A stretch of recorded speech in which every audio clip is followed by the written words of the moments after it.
I've been an educator all of my life. I've taught actually from elementary school through college, and I really think that our country deserves a great education system.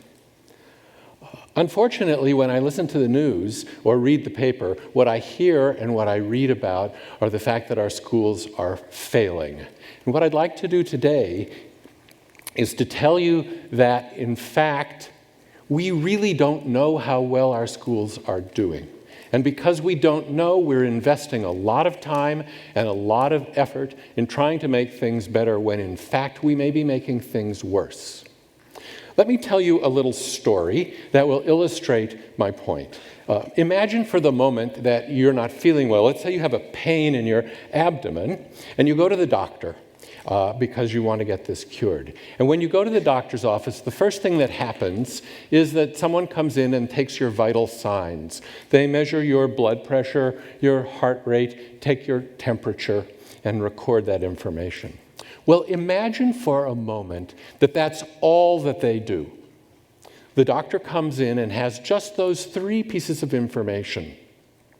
Do you think that she can diagnose what's wrong with you? I mean, it could be appendicitis, it could be an ulcer, it could just be gas. Probably not. Do you think that she can prescribe the best course of treatment on the basis of those 3 indicators? Certainly not. But that's essentially what we're doing with our schools. Public policy, like No Child Left Behind or like state accountability systems, relies on 3 numbers for the most part: reading scores, mathematics scores, and graduation rates. And on the basis of those, we impose pretty severe sanctions on our schools. We may force the school to throw out the entire curriculum and put in something new.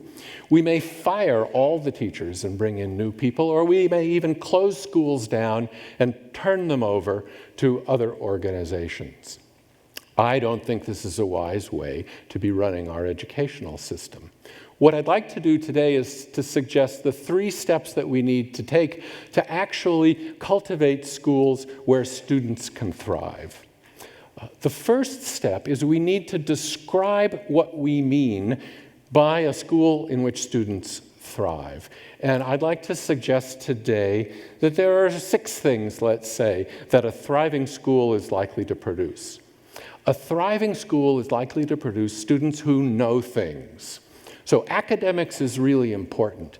But in addition to knowing reading and mathematics, students also should know science and technology, history and social studies. And in a world where all of our societies are becoming ever more connected, students should know something about what's going on in foreign countries, foreign cultures, and languages. The second thing that thriving schools should produce is students who can do things.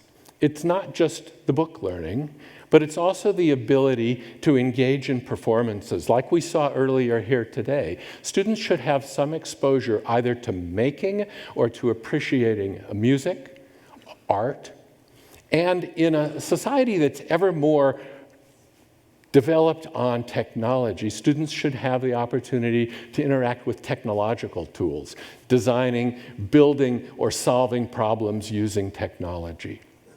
Third, thriving schools should produce students who are healthy individuals. They need to learn a little bit about diet, nutrition, exercise.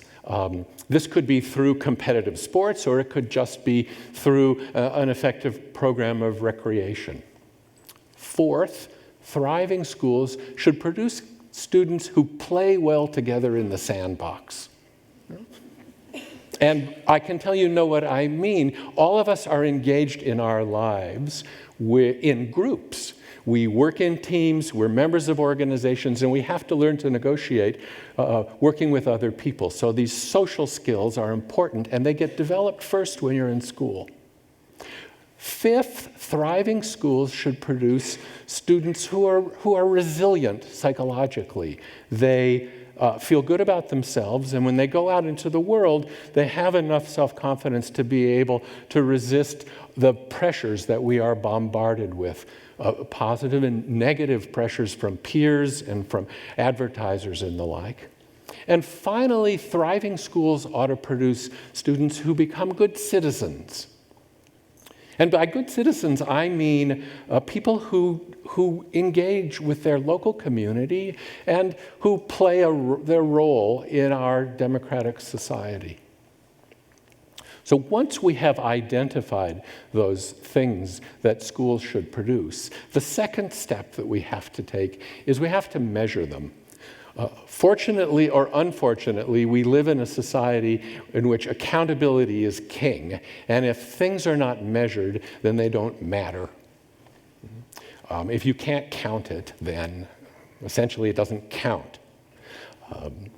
So what we do now is our public policy measures reading scores, math scores, and graduation rates, and then it imposes pretty severe sanctions on the basis of those. We need to measure the things that I just described.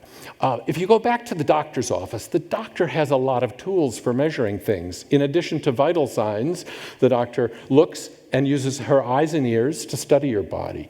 The doctor puts her hands maybe on your abdomen and palpates your abdomen to find out what it feels like. The doctor may send your blood work out for a chemical analysis.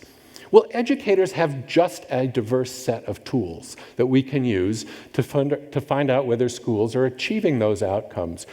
Tests are not the only thing, although tests are helpful for finding out whether kids know academic content.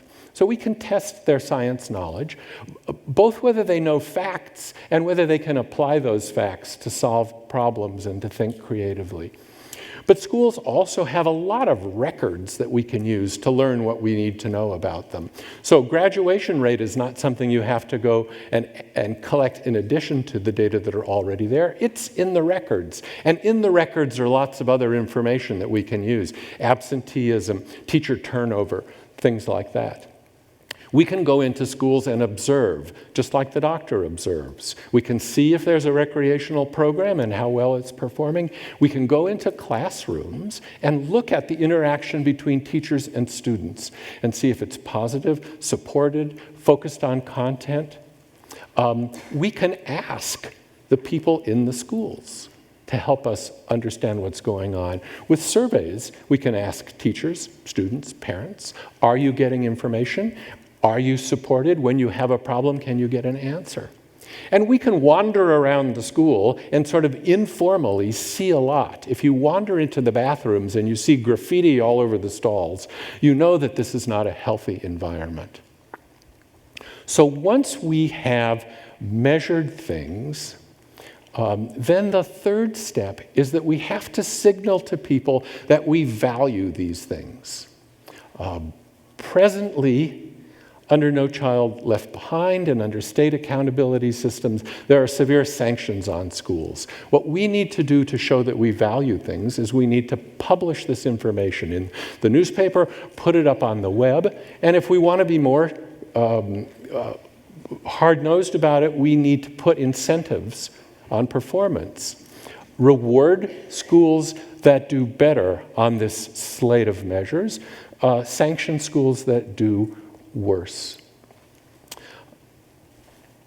Then what we have now is a system in which three indicators drive everything that happens. And it leads to some fairly perverse behavior. For example, schools now are eliminating recess in order to devote more time to reading. But at the same time, we have a national epidemic of childhood obesity in this country. It makes no sense.